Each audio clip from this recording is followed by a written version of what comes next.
What's up, and welcome back to Rumor Has It Official. Let's get straight into talking about 90 Day Fiance The Other Way. This is season 1, episode 17, and the title of this episode is Shattered Dreams. Let's start off with Paul and Karine. So Paul is still hoping that he and Karine will be able to work things out. Karine tells Paul, let's stay in peace, and that she needs Paul's help with the baby. So Paul's mom is on her way to Brazil to see her grandson and meet Karine for the very first time. Karine isn't sure how to feel because she isn't sure how she feels about her. Their baby, I just have to say, is so cute. That baby is adorable. So moving on, when Karine finally meets Paul's mom for the first time, I guess a good way to sum it up is it was a pleasant first meeting. Let's move on to Liam and Aladin. So the wedding hasn't started yet, but it's almost time, and Laura noticed her son isn't around, so she goes to his room to check on him. Liam says that he's too tired and had a long flight, so he wants to skip her wedding. Laura wants her son to give Aladin a chance, and Liam says that there's a wall because he feels that Aladin is just like all the other men that she's dated. Liam adds that Aladin is controlling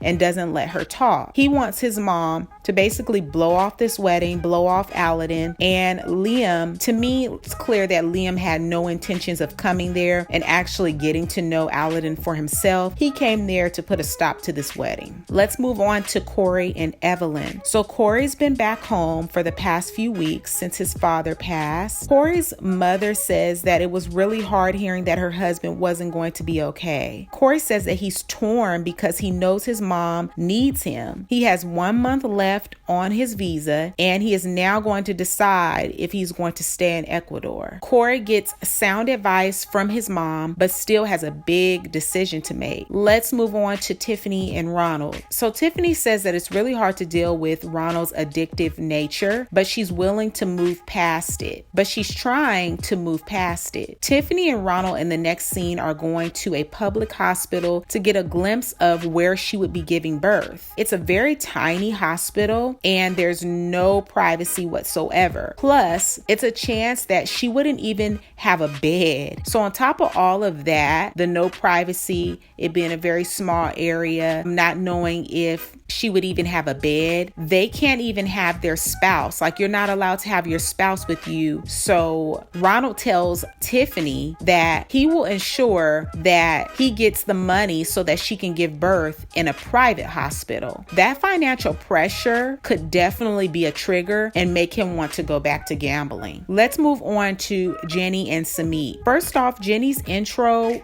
was heartbreaking. They redid her intro with her standing all alone, and you could tell it was right after she found out everything about Sumit. This woman looks so broken. So moving on, the producers put a mic on Jenny, which tells me this was definitely not planned. They probably didn't plan to film that day. And the producer then tells Jenny to do her best to walk them through what happened. The screen then reads, producers received a frantic call from Jenny. They took the earliest flight to India to cover the events as they were unfolding. Jenny says that she feels like this was all just a nightmare. She says Sumit came over in the AM after being at his house, and his phone started ringing. He then tells Jenny to lock the door behind him, and he goes outside. Jenny's first thoughts were that his parents found out about them and where he had been staying. She says 2 minutes later, there was a knock on the door, and when she opened it, there was a man standing there with Sumit. This man knew of Jenny because he greeted her by her name, and the man then said he was Sumit's wife's father. Sumit has been married to his wife for 2 years. Jenny says that she was scared in that moment and questioning why did he marry someone else if he truly loves her. Sumit's father-in-law tells her that he's invited Sumit's family to come and meet her. At this point, Jenny is worried, not knowing what they will do to her, so she runs in her bedroom. Moments later, she heard a crash in the living room. So when she comes out, all of Sumit's family, including his wife, has shown up. Jenny says that she is scared and didn't know how to help him. Help him? Jenny, what do you mean help him.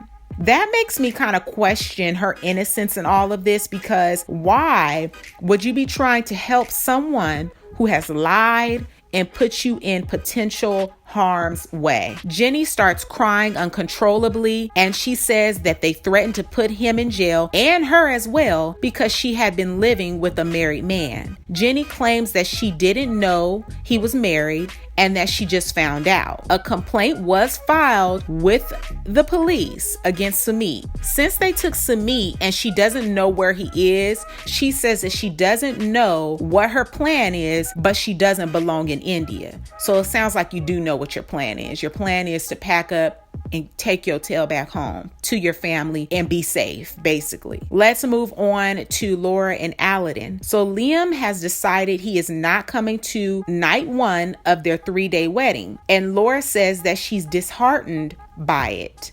Laura tells Aladin all about her conversation with her son, and Aladin feels like the first night would have been Liam's chance to get to know his friends and his family and have some fun.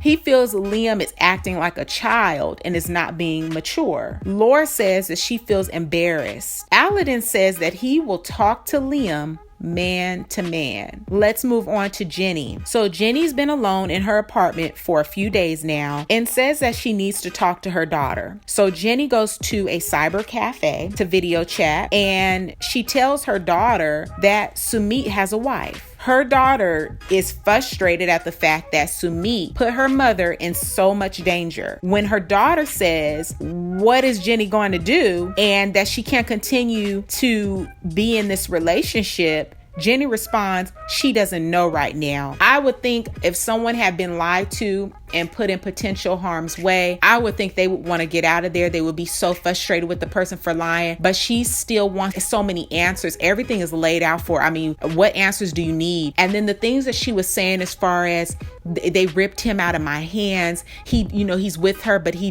doesn't want to be with her. It's as though you knew already.